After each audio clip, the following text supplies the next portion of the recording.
Welcome to special analysis. నేను రమ్మ మండవ. ఈ రోజు అనాలిసిస్ లో భాగంగా మనం తీసుకోబోతున్న టాపిక్ ఏంటంటే ప్రొఫెసర్ నాగేశ్వర్ అరెస్ట్ అయితే చంద్రబాబు నాయుడు ఇల్లు ముట్టడిస్తానంటున్న కవిత ఇదేం లాజిక్ తల్లి అని చెప్పేసి నేను టైటిల్ ఇవ్వడం జరిగింది. ఆ అంశం గురించి మనం మాట్లాడదాం. నాకు చాలా విచిత్రంగా అనిపించింది కవిత స్టేట్మెంట్ చూసిన తర్వాత. ఈ రోజు ఆవిడ తెలంగాణ రక్షణ సేన పేరుతో ఒక పార్టీ ఎస్టాబ్లిష్ చేస్తున్నారు. ఆ పార్టీకి అధినేత్రి ఆమె. ఒక పార్టీ అధినేత అయి ఉండి ఎలాంటి విషయాల్లో ఎలా స్పందించాలి అన్న అవగాహన, మినిమం నాలెడ్జ్ లేకపోతే ఆ పార్టీ మనుగడకే ప్రమాదం. ఇక్కడ చూసినట్లయితే నిన్నటి వరకు కూడా ఆవిడ చంద్రబాబు నాయుడిని ఆకాశానికి ఎత్తేసే ప్రయత్నం చేసింది. ఆహా ఓహో అంటూ కూడా పొగిడింది. ఏదైతే సైబరాబాద్ సృష్టికర్త అంది, ఐటీకి ఆద్యుడు అని చెప్పింది. చంద్రబాబు నాయుడు పరిపాలన చూసి మా బాపు చాలా నేర్చుకోవాలి అని చెప్పి కూడా సుద్దులు చెప్పింది. ఎందుకంటే తెలంగాణలో బీసీ ఓట్ బ్యాంక్, తెలంగాణలో టీడీపీకి ఒక సాలిడ్ గా నిలబడి ఉన్న బీసీ ఓట్ బ్యాంక్ ఆమెకు కావాలి కాబట్టి, ఆ పార్టీకి వాళ్ళే సపోర్ట్ గా ఉండాలి కాబట్టి ఆ ఎక్స్పెక్టేషన్స్ ఉన్నాయి. అందుకే చంద్రబాబు నాయుడు ఆహా ఓహో అని పొగిడింది. అది కూడా తెలంగాణలో కాకుండా మళ్ళీ తిరుమల వెళ్ళి మరి ఏపీలో ఉండి కూడా చంద్రబాబు నాయుడిని పొగిడింది. అంతేకాదు అవసరమైతే చంద్రబాబు నాయుడు ఆశీస్సులు తీసుకుంటాను, అవసరమైతే చంద్రబాబు నాయుడిని కలుస్తాను అని చెప్పి చాలా సార్లు ప్రకటన కూడా చేసిన సందర్భం ఉంది. మొన్న కూడా ఒక 4 రోజుల క్రితం కూడా చంద్రబాబు నాయుడు పరిపాలన సూపర్ బంపర్ అని చెప్పి పొగిడేసింది ఆవిడ.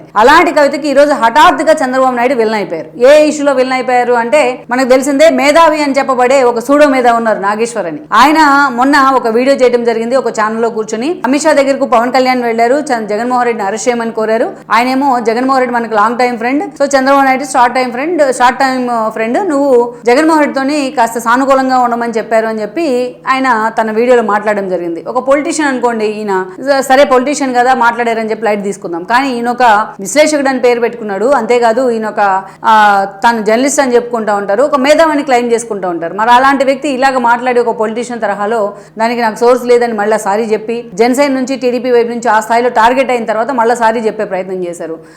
తనకు ఏదైతే లోకేష్ కౌంటర్ ఇచ్చిన తర్వాత మళ్ళీ సోకాల్ జర్నలిస్ట్ అంటూ లోకేష్ కూడా కౌంటర్ ఇచ్చే ప్రయత్నం చేశారు. ఈ రోజు తనకు మద్దతుగా చాలా మంది జర్నలిస్టులు తెచ్చుకొని మాట్లాడిస్తూ ఉన్నారు. వాళ్ళంతా చంద్రబాబు నాయుడు పవన్ కళ్యాణ్ గతంలో మాట్లాడిన మాటలకు సోర్స్ ఏది అని మాట్లాడుతూ ఉన్నారు. వాళ్ళ మీద కేసులు పెట్టాలని చెప్తా ఉన్నారు. ఒకసారి నాతో వచ్చి డిబేట్ కూర్చుంటే ఎందుకు సోర్స్ లేదు, ఎక్కడెక్కడ కేసులు పెట్టాలి, ఎక్కడెక్కడ ఎవరెవరు ఏం మాట్లాడిన అంశాన్ని పూర్తి ఎక్స్పోజ్ చేసే ప్రయత్నం చేస్తా. ఆ అమ్మాయి పేరు ఎత్తడానికి కూడా నాకు ఇష్టం లేదు, అసలు ఆవిడ జర్నలిస్ట్ గా కూడా నేను గౌరవించాను. సో అలాంటి వాళ్ళతో నాగేశ్వర్ మాట్లాడిస్తూ ఉన్నారు. అయితే ఇక్కడ పక్కన పెడతాం. ఇవన్నీ పక్కన పెడితే ఈ రోజు ఎప్పుడైతే నాగేశ్వర్ మీద జనసేన వైపు నుంచి కేసులు పడ్డాయో ఆయన ఫస్ట్ సారీ చెప్పారు. సారీ చెప్పిన తర్వాత అందరితో ఆగితే కొంత పరిస్థితి హుందాగా ఉండుండేది. ఆయన అలా ఉంటే ఆయన నాగేశ్వర్ కాదు. ఆయన వెంటనే ఒకవైపు ఏమో సారీ చెప్తారు బేషరతుగా, ఇంకోవైపు ఏమో వేరే ఛానల్లో కూర్చొని నేను ఏదైతే యుద్ధం మీరే మొదలు పెట్టారు నేనే ముగిస్తానంటూ పెద్ద పెద్ద డైలాగులు చెప్పారు, బాహుబలిలో ప్రభాస్ చెప్పినట్టు. సో ఈ డైలాగులే చాలా దూరం వెళ్ళాయి. తర్వాత ఇంకో 2 చోట్ల కేసులు పడుతూ ఉన్నాయి. దీని మీద అటు లోకేష్ స్పందించారు, సోకాల్ జర్నలిస్ట్ అని చెప్పేసి, ఇటు పవన్ కళ్యాణ్ కూడా స్పందించడం జరిగింది. నేను అమిత్ షా మాట్లాడుకుంటుంటే ఆయన ఏమన్నా మా ఎదురుగా కూర్చోన్నాడా, మా పక్క నుండి వింటా ఉన్నాడా అని చెప్పి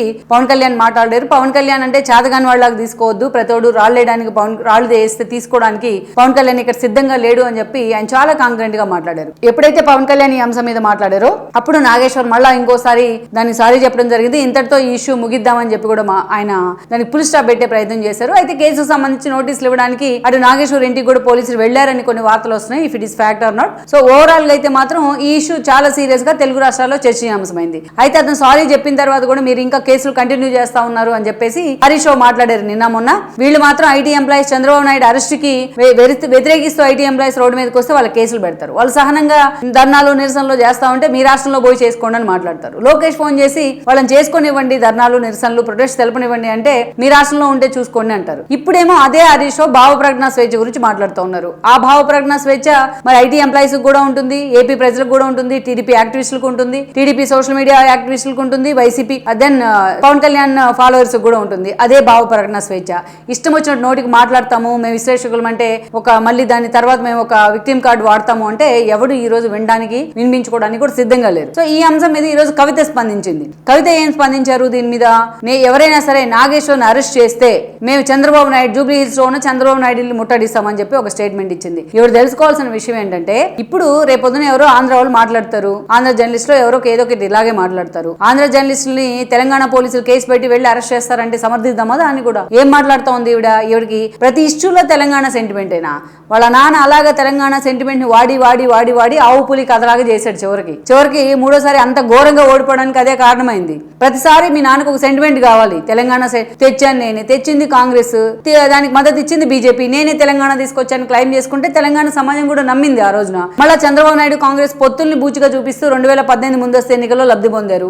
ఎప్పుడు కూడా మీ బాబుకు ఒక సానుభూతి కావాలి. అదే సానుభూతిని మీరు కూడా యాజ్ ఇట్ ఈస్ గా ఆ పార్టీ నుంచి బయటకు వచ్చి మీ బాబుని వ్యతిరేకించి ఒక కొత్త పార్టీ పెట్టుకున్న తర్వాత మీరు మళ్ళీ మీ బాబు ఐడియాలజీనే ఫాలో అవుతా అంటే ఎలా కుదురుతుంది? జనం యాక్సెప్ట్ చేయాలి కదా.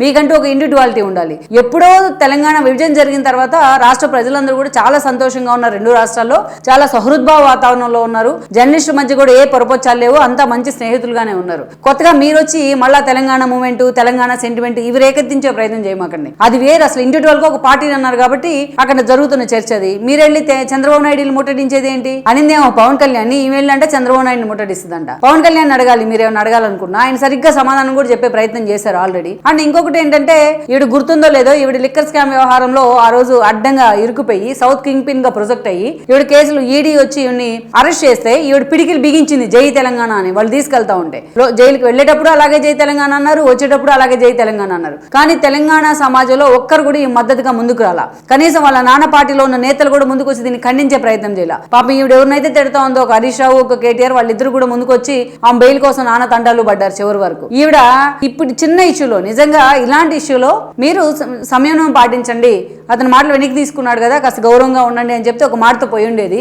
ఒక పార్టీ అధినేత అయ్యుండి ప్రతిదీ తెలంగాణ సెంటిమెంట్కు, తెలంగాణకు ముడిపెట్టే ప్రయత్నం ఏంటి అసలు ఈ రోజున? అసలు ఆయన మాట్లాడిన మాటలకు తెలంగాణకి ఏమన్నా సంబంధం ఉందా? తెలంగాణ వ్యక్తులు కాబట్టి ఏ తప్పు చేసినా, ఏది మాట్లాడినా అడ్డగోలుగా క్షమించేసే ప్రయత్నం జరుగుతుందా? రేపు ఎవరో ఆంధ్ర వాళ్ళు వచ్చి ఇలాగే మాట్లాడితే మీరు ఇలాగే ఊరుకుంటారా? క్షమిస్తారా కేసులు పెట్టకుండా? సో ఇది ఈ ఒక పార్టీ పెట్టినప్పుడు ఒక ఐడియాలజీ ఉండాలి, ఇండివిజువల్ ఐడియాలజీ. మీరేటి అవుతున్నారో అర్థం కాకపోతే మీ పార్టీ నేతలు మీ వెనక ఎలా వస్తారు? మీకంటూ ఒక క్రెడిబిలిటీ ఉండాలి. ఒక పార్టీ పెట్టిన తర్వాత ఒక ఐడియాలజీ ఉండాలి ఇండివిజువల్గా. అంతేగాని ప్రతిదీ తెలంగాణ కోణంలో ఎందుకు చూస్తారు మీరు? మీకు గుర్తుందో లేదో, ఇతను సిపిఎం పార్టీకి కరడు కట్టిన కార్యకర్త ఇతను నాగేశ్వర్. ఒకప్పుడు అతను తెలంగాణను వ్యతిరేకించింది సిపిఎం పార్టీ. మరి ఇప్పుడు మీరెళ్ళి అతనికి ఎందుకు మద్దతు ఇస్తా ఉన్నారు? ఎక్కడ ఏ ఇష్యూ వచ్చినా మొన్న చాలా హుందాగా స్పందించారు. బండి సంజయ్ ఇష్యూలో రాజకీయాలకు అతన్ని ముడిపెట్టద్దు, ఇండివిజువల్గా చూడండి అని చెప్పిన మీ మీద గౌరవం పెరిగింది. కానీ ఇలాంటి ఇష్యూలతోనే మీ మీద గౌరవం తగ్గుతోంది. మీరు నాగేశ్వర్ సపోర్ట్గా ఉండాలనుకుంటే ఉండండి, కానీ చంద్రబాబు నాయుడు ఇంటి ముందు ధర్నా చేసేది ఏంటి? రేపు వచ్చి ఎవరో మీ ఇంటి ముందు ధర్నా చేస్తారు, అప్పుడు తప్పట్టుకుండా ఉంటారా మీరు? సో ఇది మీకు ఇండివిజువాలిటీ ఉండాలి. ప్రతిదానికి తెలంగాణ సెంటిమెంట్ రెచ్చగొడతాము, కళ్ళు మూసుకొని ముందుకు వెళ్తాము ఇలా అంటే మాత్రం ఎవరు కూడా యాక్సెప్ట్ చేయరు. సో ఆల్రెడీ ఆయన క్షమాపణ చెప్పారు, రెండోసారి కూడా క్షమాపణ చెప్తే మీడియా ముందుకు వచ్చినట్టున్నారు.